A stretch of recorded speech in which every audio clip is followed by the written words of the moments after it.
Hey everybody, so here is the story on the Dust Bowl that you're reading for tonight's class, which is Wednesday, April 22nd. So at this point, you should have already completed the geography lesson looking at the countries of Northern Africa. That should be done. You should have already have taken that practice quiz uh, on that. Um, That was the first thing that you were doing tonight, so just put the agenda back up. You also should have already looked at the photos of the Grand Canyon, watched the video on the Dust Bowl, and now I'm going to read the story of the uh, Dust Bowl to you, and then you're going to complete the assignment and then share that with me. Again, the best way for you to do that would be for you to create a Google Doc that you could then share with me so I can give you feedback on that.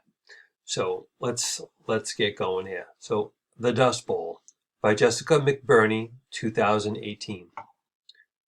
The Dust Bowl was a time of harsh dust storms in the central United States during the 1930s.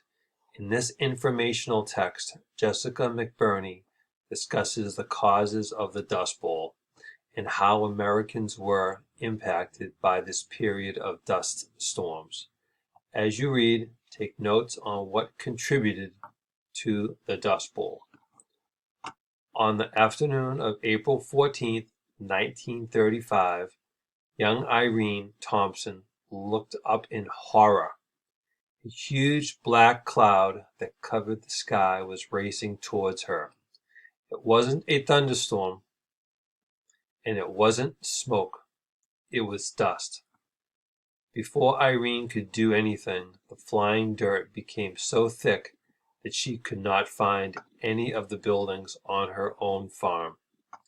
She later remembered they called it the Black Sunday, and some people actually thought the world was coming to an end.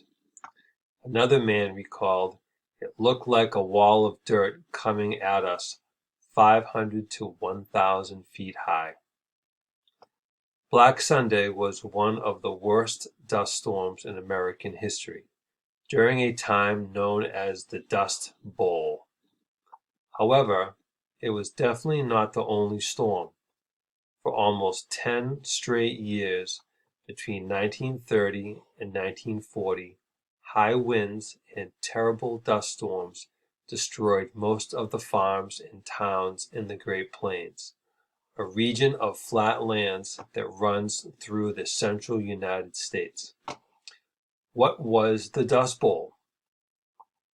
One-third of the Great Plains suffered from severe dust storms during the Dust Bowl. The storms covered 100 million acres across Oklahoma, Texas, New Mexico, Colorado, and Kansas. In the worst storms, the dust in the air became so thick that people could not see more than a few feet in front of them. They had to wear masks and cover their faces with handkerchiefs just to breathe outside. Natural and man-made causes. Several factors caused the Dust Bowl. In the 1920s, the central United States had more rain than usual, and agriculture boomed. New immigrants moved to the Great Plains states seeking to start their own successful farms. However, they did not practice environmentally friendly farming techniques. They made two big mistakes. First, in order to plant as much wheat as possible, they plowed over all of the natural prairie grasses that kept the topsoil in place. Second, they planted crops too often, instead of giving the soil a break every now and then. As long as the rain kept falling, neither of these mistakes caused problems.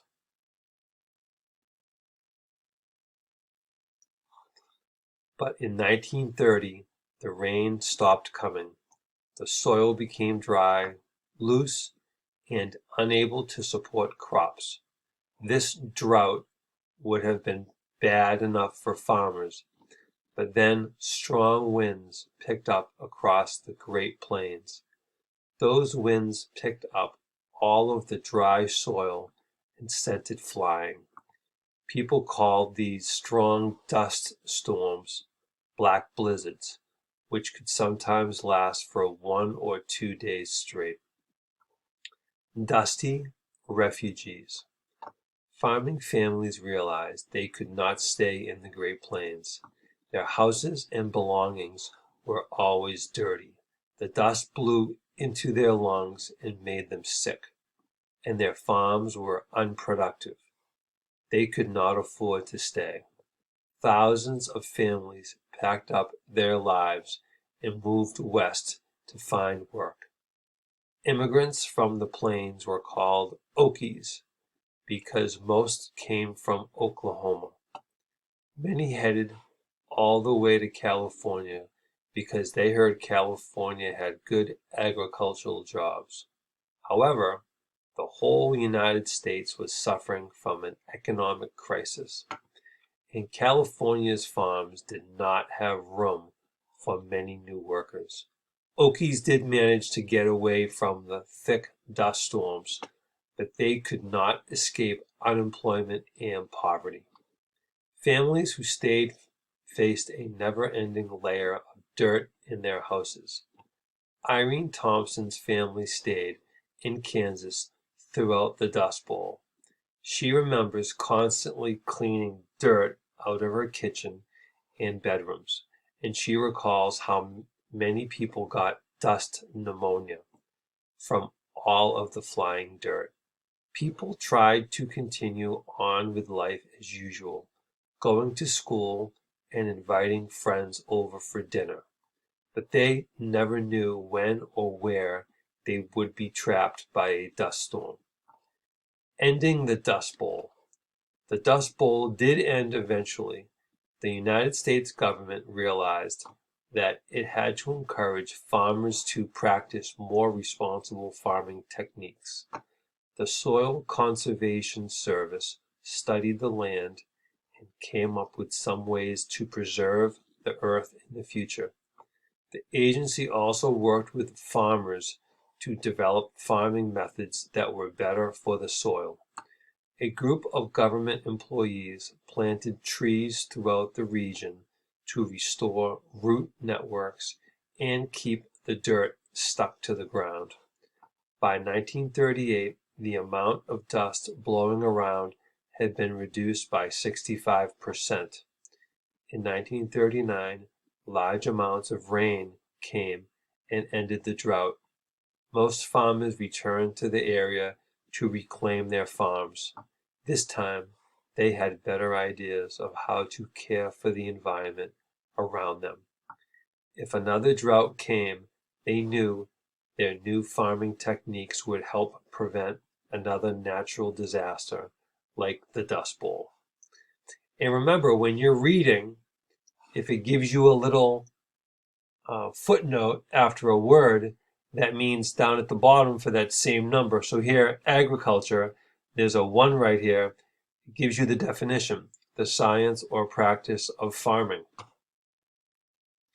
And the caption, they call this a caption, C-A-P-T-I-O-N, under a picture because it describes the picture. So this says, the caption for this picture is Dust Storm, Texas, 1935 by NOAA George E. Marsh album is in the public domain. So it's just a general picture that anyone can access. That's what that means, in the public domain. It's not someone's specific property.